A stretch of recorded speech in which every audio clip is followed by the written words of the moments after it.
of CDs for the next artist that we're going to have come up here. I first met Sean about 10 years ago, 12 years ago when I first moved here. Sean was probably the first drummer I met when I moved to Atlanta from Chicagoland area. And I got to tell you, I shook in my knees the first time I saw him, and I knew I had my work cut out for me to do anything in this city. Sean is an amazing player. He has played with too many people I can even say, but Mother's Finest, Aquarian Rescue Unit, Sugarland. The names are just, the list is unbelievable. Sean is also one of the top recorded drummers in the city of Atlanta. He does drum tracks and farms them out to everywhere from China, Bolivia, you name it. So we also, I want to thank Russ Rodgers for coming in and performing on some bass today with Sean. So guys, feel free to grab a seat. Please, everybody sit down. It looks a lot cooler when there's people sitting up here. So come on in, grab a seat, please. So without further ado, I want to thank you guys again for coming. Oh, sorry, I forgot. Also in the back, we got my friend Heather, who is also a drummer. She's an awesome drummer. And if you don't try one of her cupcakes before you leave here, shame on you. There are vegan cupcakes, and there are bacon cupcakes, and there's everything in the middle. And I'm telling you, she is one of the most incredible baking artists I've ever been around. She's amazing. So please buy a cupcake. Without further ado, ladies and gentlemen, Mr. Sean O'Rourke and Russ Rodgers.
Okay, my name is Russ Rodgers, bass player around town. I also do a lot of teaching. I run the bass program at the Atlanta Institute of Music, as well as teach online nationally and internationally, and some various places around the city.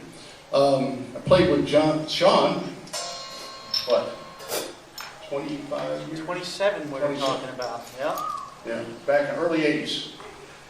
Yeah. And always been one of my favorite drummers to play with, and actually, where I actually learned what groove really was. Not so much by talking about it, but just by experiencing it. Learned how to listen. Learned how to simplify, which is real important. So let's talk about something. What is groove? Anybody have any answer to that question? It's kind of like describing what the color red looks like, right? You point something red, Feel? Anything else? How would you describe it technically? Like if you're going to explain to somebody who had no idea what groove was, what would you say? Spot on timing. Time that feels good. Mm-hmm. Those are components, right? As a concept though, can you put it into a conceptual explanation? As opposed to components like... When the guys in the band are listening to each other, guys and or girls in the band are listening to each other. Okay, good. If somebody were to ask me technically to describe groove, I would say it's a physical reaction to music. It's analogous to dance. The feeling a person has when they're dancing to a piece of music, they're lost, they're gone in that zone, right? Everybody's been there, right? That feeling is groove.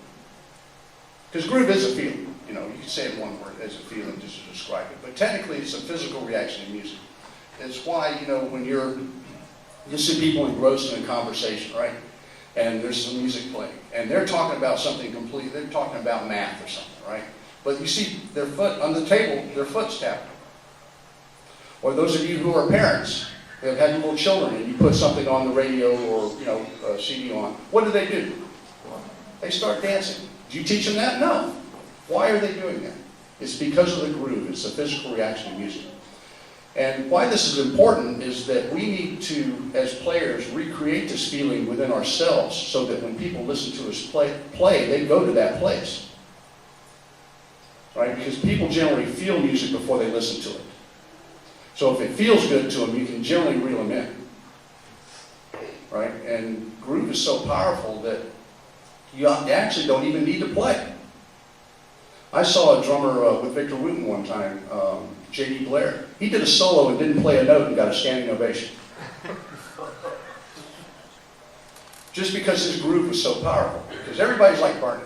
Victor's burning and all the other guys are throwing it down. And then comes time to J.D. and just... He just sat behind the drums and did this. Right, before too long, you see everybody's like starting to move with him, and then people start clapping, and then the band comes in, everybody stood up and screamed. His groove was so powerful that it transcended even the instrument itself. So it's a feeling you generate within yourself that really, needs to happen. So that's what I learned from playing with Sean. He didn't tell me this. He just, after getting poked in the back with a drumstick, hey man, that need to listen and open up, And through the course of teaching and playing with, a lot of different people, and I've kind of turned this into a way of talking about it, that seems to work for a lot of people. But really, breaking things down to a conceptual understanding of what it is. What do I work on here? Right? It really comes down to listening. And one thing I like to call the groove denominator. When we were talking about what to play just a second ago, I said, Sean, let's lay down a slow, sneaky funk. That's all I said. And we almost started talking about, I said, no, I don't want to know anything. Just, play. So I wanted to listen to what he did and actually, create that thing that we just played. We didn't rehearse anything. I don't think we've ever rehearsed in our lives. No. With each other. Nope. We've always just shown up to gigs and played. And that's really one of the big things about this clinic that Sean and I would like to talk about is that, what do you do in situations like this? You show up and you've got to interact with these musicians you may not even have met before, right? Now, one thing when I play with folks, it depends stylistically. This can vary on how much you actually do this. This works more with pop, funk, and rock kind of stuff. But I like to break things down to what I call the groove denominator. The simplest thing that you can do for the music to still survive. Now, I'm kind of speaking from a bass player's perspective, so I know we've got drummers out here. So Yeah, but if I get too bassy, you know, bring me back in. But that comes into the same thing with drummers as well, especially in the freelance world. When you're showing up to a gig that you've never done before with people you've never played with, your role is not to show up and play everything that you know and that you practice at home. It's to play supportively for the song and for the people, so you don't step over them. It doesn't matter. All that stuff you practice at home is great for what I call calisthenics, muscle memory, things like that. But if you want to work, you leave that stuff at home. You don't bring any of it to the gig. Unless, of course, there's a small chance that you might get a solo. And then you get to pick your spots within the solo. But even during a solo, people don't want to hear you working out ideas that you've been practicing at home. They want to hear music. They want to have groove interaction and still feel the song, the structure. If I take a solo, I would much rather be playing over the form and with the musicians playing underneath me. I much would rather have Russ keep a groove up underneath me rather than just mindless spewage, as I call it. So yeah, when it comes to the drum thing, minimalistic, appropriate playing, and that's why I focus on a kick and snare. I will take this rig to any gig, as long as I can get away with it. And he has.